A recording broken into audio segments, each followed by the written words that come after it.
de la crisis que estamos viviendo: huracanes, terremotos, incendios, pandemia. Necesitamos un mensaje a nuestro corazón. Ministerio al pequeño rebaño. Reciban un saludo de parte de su amigo el pastor Miguel Tirado. Hoy vamos a dialogar acerca del capítulo 72 del libro El deseado de todas las gentes. Este capítulo se titula Haced esto en memoria de mí y está basado en el relato que aparece en Mateo capítulo 26 versos 20 al 29. También aparece en Marcos capítulo 14 versos 17 al 25, en Lucas capítulo 22 versos 14 al 23 y en Juan capítulo 13 versos 18 al 30. Y me acompaña el pastor Orlando González. Les invito de nuevo a elevar nuestro corazón al Señor. Eterno y amado Padre, permítenos sentir el toque a través del estudio de hoy de tu gracia y de tu amor. Que podamos, oh Señor, ser renovados en ti. En el nombre de Jesús. Amén. Amén. El Señor Jesús, la noche que fue entregado, tomó pan y habiendo dado gracias, lo partió y dijo: Tomad, comed, esto es mi cuerpo, que por vosotros es partido. Haced esto en memoria de mí. Asimismo, tomó también la copa, después de haber cenado, diciendo: Esta copa es el nuevo pacto en mi sangre. Haced esto todas las veces que bebiereis en memoria de mí. Porque todas las veces que comiereis este pan y bebiereis esta copa, la muerte del Señor anunciáis hasta que venga. Cristo se hallaba en el punto de transición entre dos sistemas y sus dos grandes fiestas respectivas. Él, el Cordero Inmaculado de Dios, estaba por presentarse como ofrenda por el pecado, y así acabaría con el sistema de figuras y ceremonias que durante 4000 años había anunciado su muerte. Mientras comía la Pascua con sus discípulos, instituyó en su lugar el rito que había de conmemorar su gran sacrificio. La fiesta nacional de los judíos iba a desaparecer para siempre.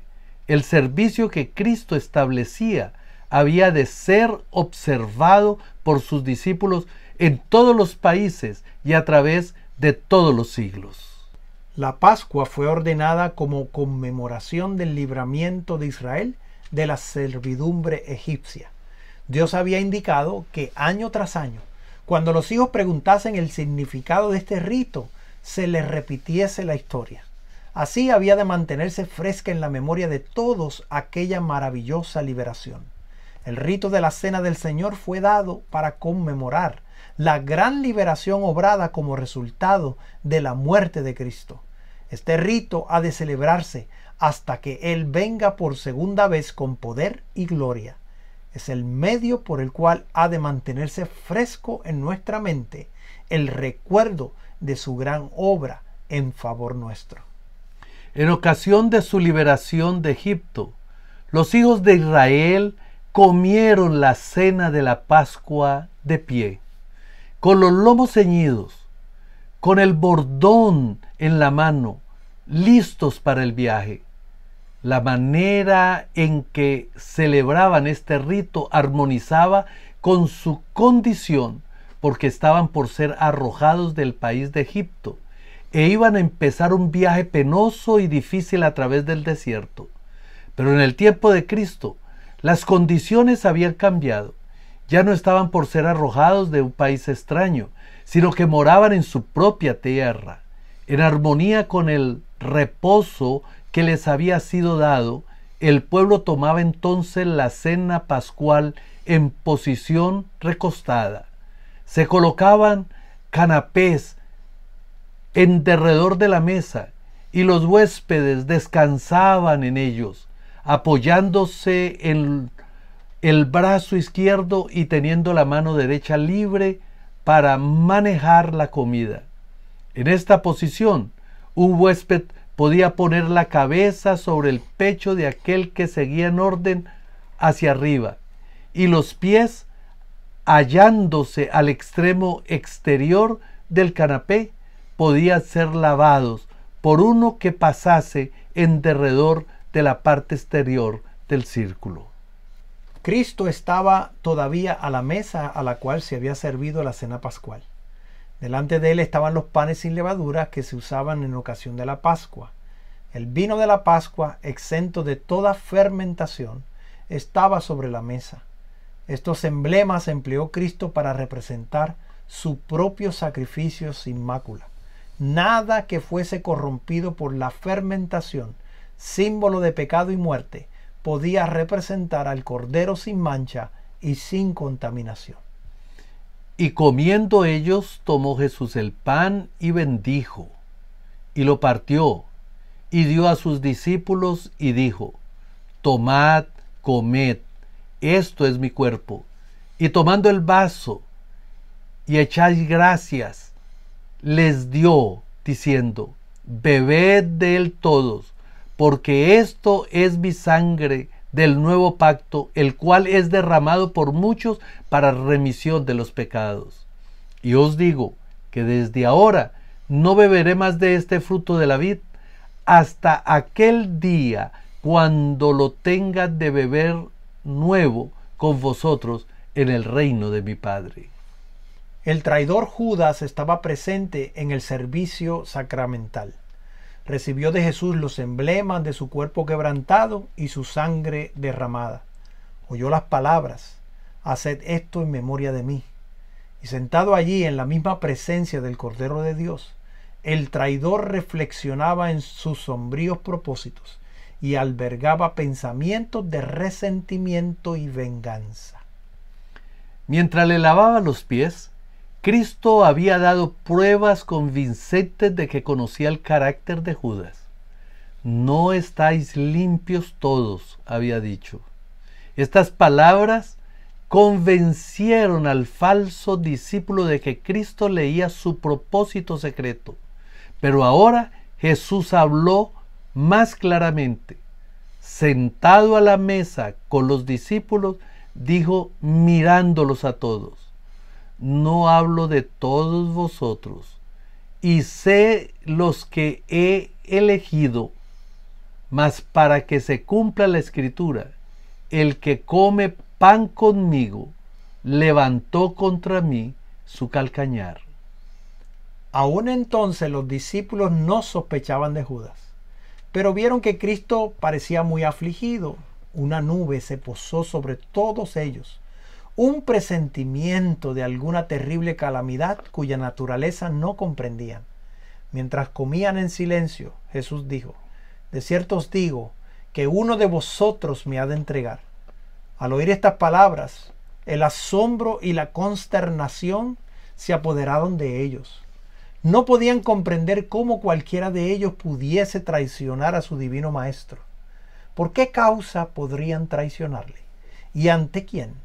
¿En el corazón de quién podrán hacer tal designio? Por cierto que no sería en él de ninguno de los 12 favorecidos, que sobre todos los demás había tenido el privilegio de oír sus enseñanzas, que habían compartido su admirable amor y hacia quienes había manifestado tan grande consideración al ponerlos en íntima comunión con él.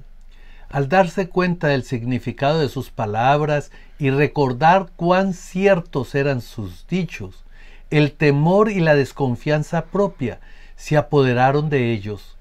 Comenzaron a escudriñar su propio corazón para ver si albergaban algún pensamiento contra su maestro. Con la más dolorosa emoción, uno tras otro preguntó: ¿soy yo, Señor? Pero Judas aguardaba silencioso. Al fin, Juan con profunda angustia preguntó: Señor, ¿quién es? Y Jesús contestó: el que mete la mano conmigo en el plato, ese me ha de entregar. A la verdad, el Hijo del Hombre va, como está escrito de él. Mas ay de aquel hombre por quien el Hijo del Hombre es entregado. Bueno le fuera a tal hombre no haber nacido. Los discípulos se habían escrutado mutuamente los rostros al preguntar: ¿soy yo, Señor? Y ahora el silencio de Judas atraía todos los ojos hacia él. En medio de la confusión de preguntas y expresiones de asombro, Judas no había oído las palabras de Jesús en respuesta a la pregunta de Juan. Pero ahora, para escapar al escrutinio de los discípulos, preguntó como ellos: ¿soy yo, maestro? Jesús respondió solemnemente: tú lo has dicho. Sorprendido y confundido al ver expuesto su propósito, Judas se levantó apresuradamente para salir del aposento. Entonces Jesús le dice: lo que haces, hazlo más presto.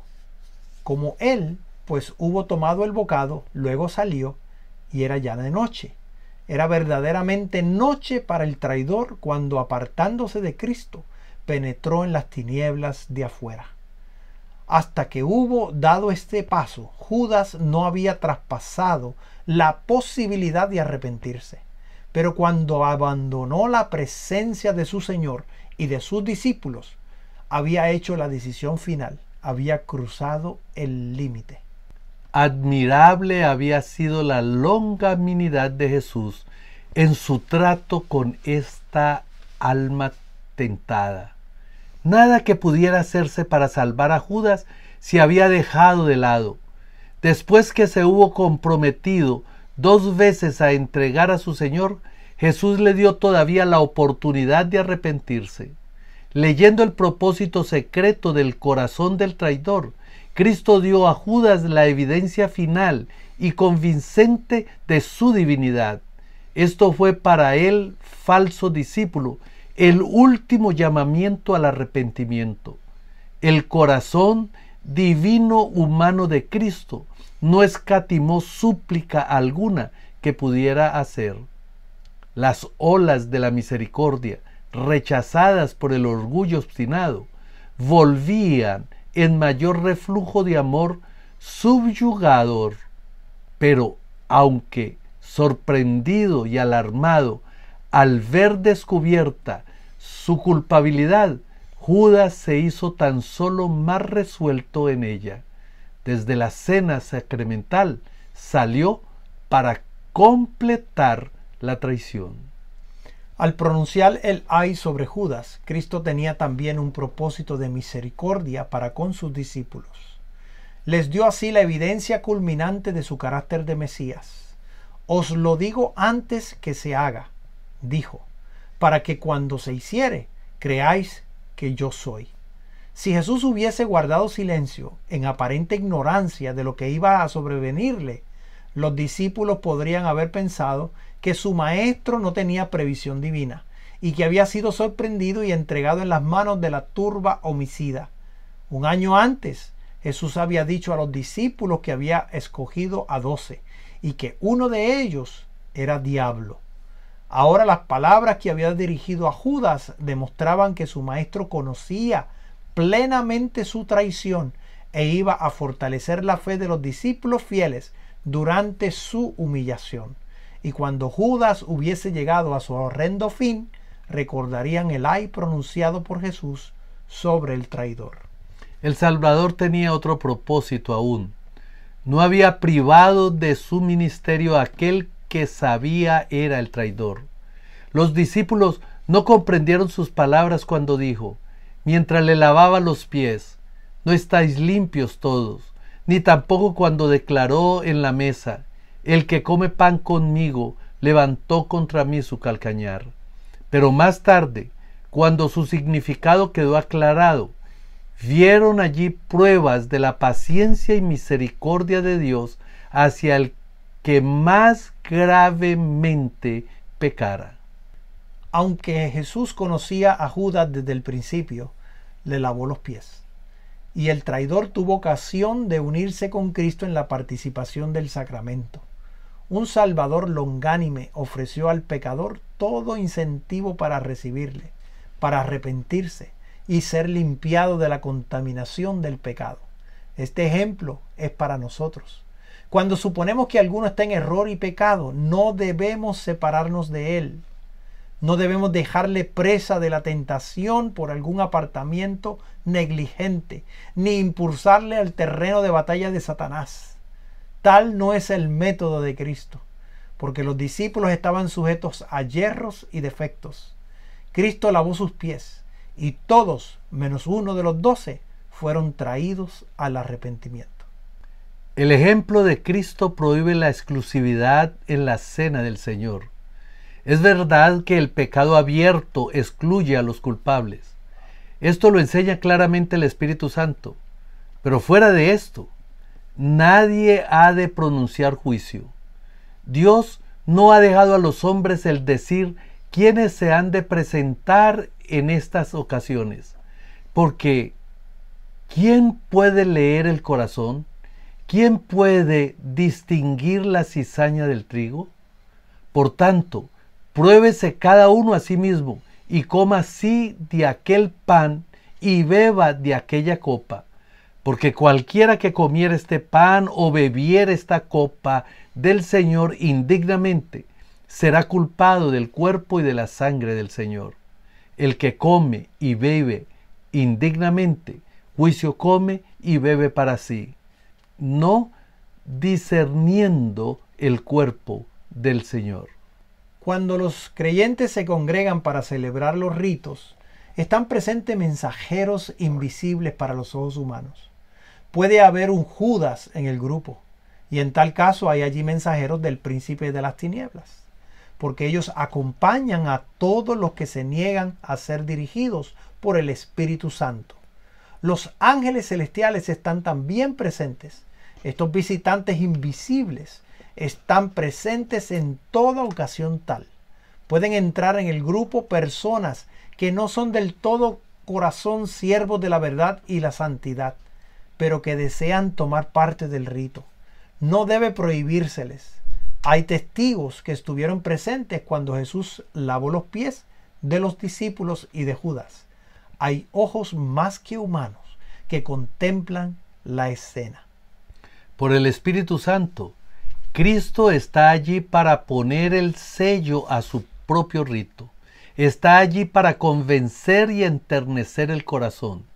Ni una mirada, ni un pensamiento de contrición escapa a su atención. Él aguarda el arrepentido y contrito de corazón. Todas las cosas están listas para la recepción de aquella alma.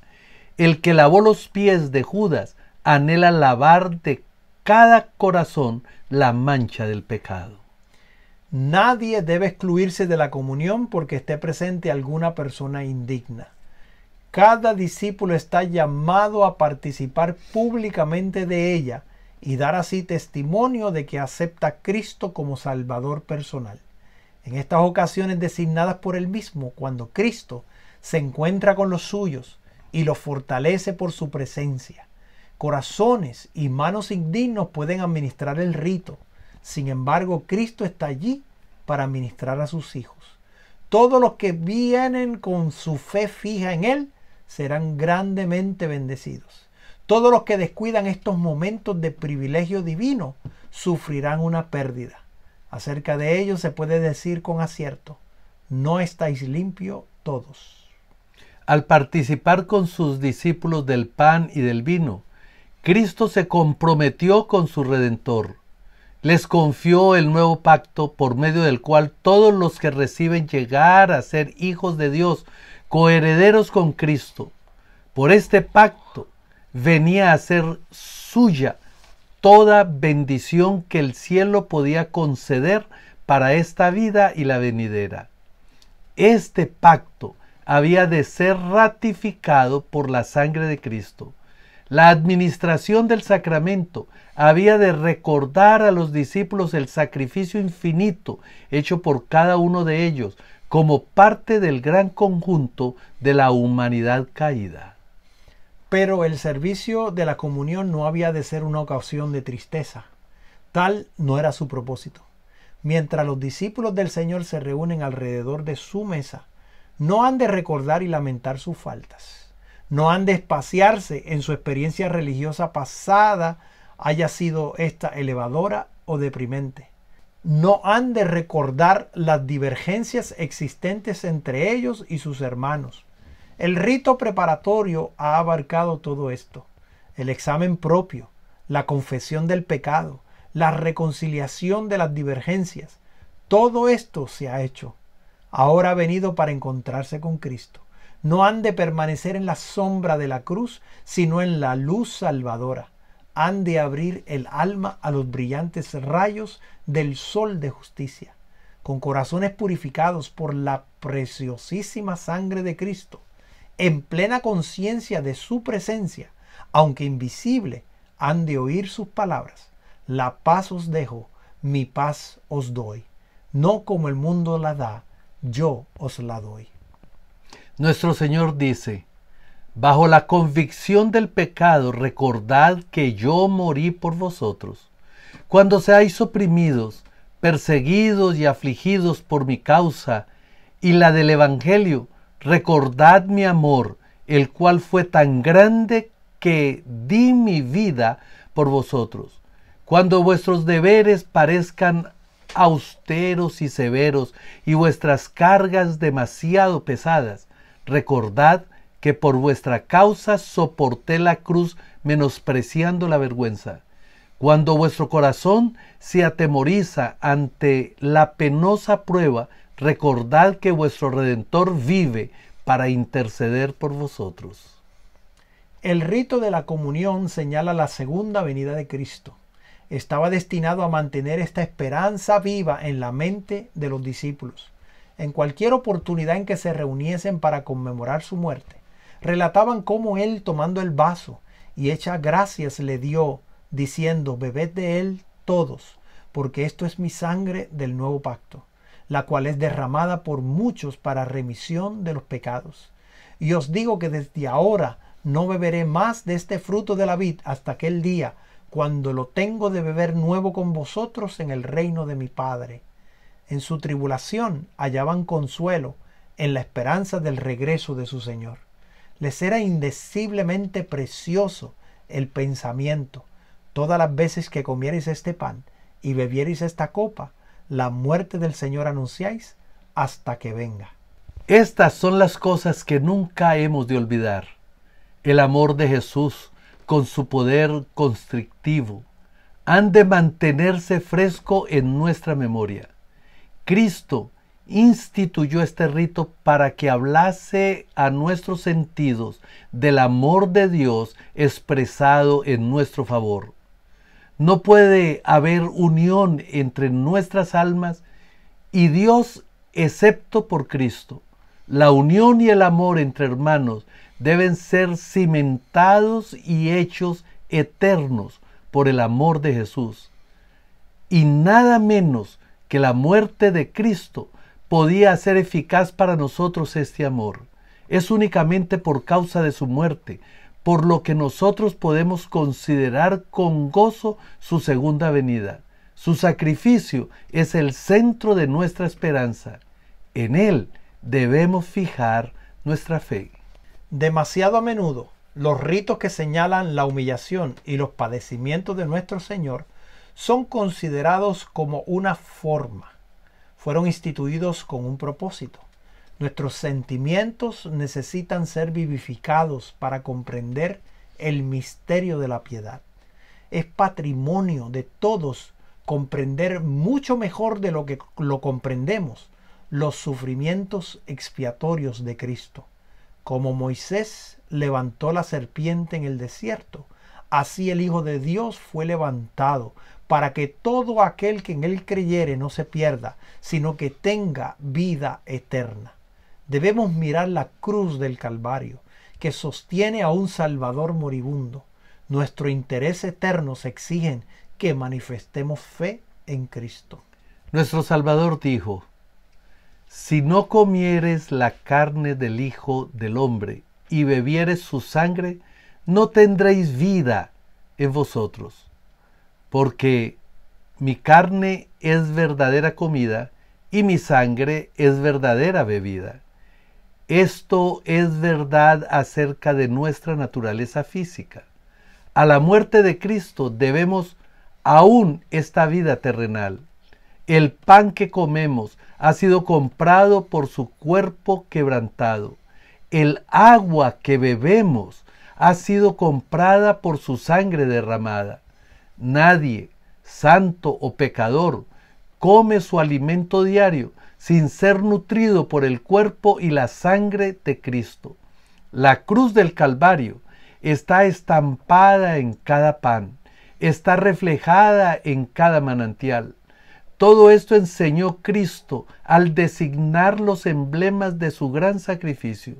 La luz que resplandece del rito de la comunión realizado en el aposento alto hace sagradas las provisiones de nuestra vida diaria. La despensa familiar viene a ser como la mesa del Señor y cada comida un sacramento. Y cuánto más ciertas son las palabras de Cristo en cuanto a nuestra naturaleza espiritual. Él declara: el que come mi carne y bebe mi sangre tiene vida eterna. Es recibiendo la vida derramada por nosotros en la cruz del Calvario como podemos vivir la vida santa. Y esta vida la recibimos recibiendo su palabra, haciendo aquellas cosas que Él ordenó. Así llegamos a ser uno con Él. El que come mi carne, dice Él, y bebe mi sangre, en mí permanece y yo en Él. Como me envió el Padre viviente y yo vivo por el Padre, asimismo el que me come, Él también vivirá por mí. Este pasaje se aplica en un sentido especial a la Santa Comunión. Mientras la fe contempla el gran sacrificio de nuestro Señor, el alma asimila la vida espiritual de Cristo. Y esa alma recibirá fuerza espiritual en cada comunión. El rito forma un eslabón viviente por el cual el creyente está ligado con Cristo y así con el Padre. En un sentido especial forma un vínculo entre Dios y los seres humanos que dependen de Él. Al recibir el pan y el vino que simbolizan el cuerpo quebrantado de Cristo y su sangre derramada, nos unimos imaginariamente a la escena de la comunión del aposento alto. Parecemos pasar por el huerto consagrado por la agonía de aquel que llevó los pecados del mundo. Presenciamos la lucha por la cual se obtuvo nuestra reconciliación con Dios. El Cristo crucificado es levantado entre nosotros. Contemplando al Redentor crucificado, comprendemos más plenamente la magnitud y el significado del sacrificio hecho por la majestad del cielo. El plan de salvación queda glorificado delante de nosotros y el pensamiento del Calvario despierta emociones vivas y sagradas en nuestro corazón. Habrá alabanza a Dios y al Cordero en nuestro corazón y en nuestros labios, porque el orgullo y la adoración del yo no pueden florecer en el alma que mantiene frescas en su memoria las escenas del Calvario. Los pensamientos de aquel que contempla el amor sin par del Salvador se elevarán, su corazón se purificará, su carácter se transformará, saldrá a ser una luz para el mundo, a reflejar en cierto grado ese misterioso amor. Cuanto más contemplamos la cruz de Cristo, más plenamente adoptaremos el lenguaje del apóstol cuando dijo: lejos esté de mí gloriarme, sino en la cruz de nuestro Señor Jesucristo, por el cual el mundo me es crucificado a mí y yo al mundo. Estas palabras deben de repercutir profundamente en todo nuestro corazón. Lejos de nosotros esté el gloriarnos, sino en la cruz de nuestro Señor Jesucristo. Él es nuestro Salvador y nuestro Redentor. Él se dio por nosotros. Simple. Abramos nuestro corazón ahora y digámosle: Ven, Señor Jesús, tómame, tócame, úngeme con tu Santo Espíritu y dame el gozo de formar parte de tu familia eterna. Reconfirmémoslo a través de la oración. Amoroso Padre, qué hermosas palabras que al contemplar la cruz del Calvario es imposible que el orgullo y el amor al yo florezca. Por lo tanto, oh Dios, permítemos contemplarte, que en cada rito, en cada cena del Señor, podamos tener presente el gran sacrificio que haces por nosotros y cómo tú nos provees y nos llenas de vida eterna. No merecemos tanto amor, no merecemos tanto cuidado, pero te agradecemos porque aunque no lo merecemos, tú nos los das. En el nombre de Jesús. Amén. Amén. Amén. Comparte este mensaje con tus amigos. Esto ha sido un mensaje al pequeño rebaño. Dios te bendiga. Bendiciones.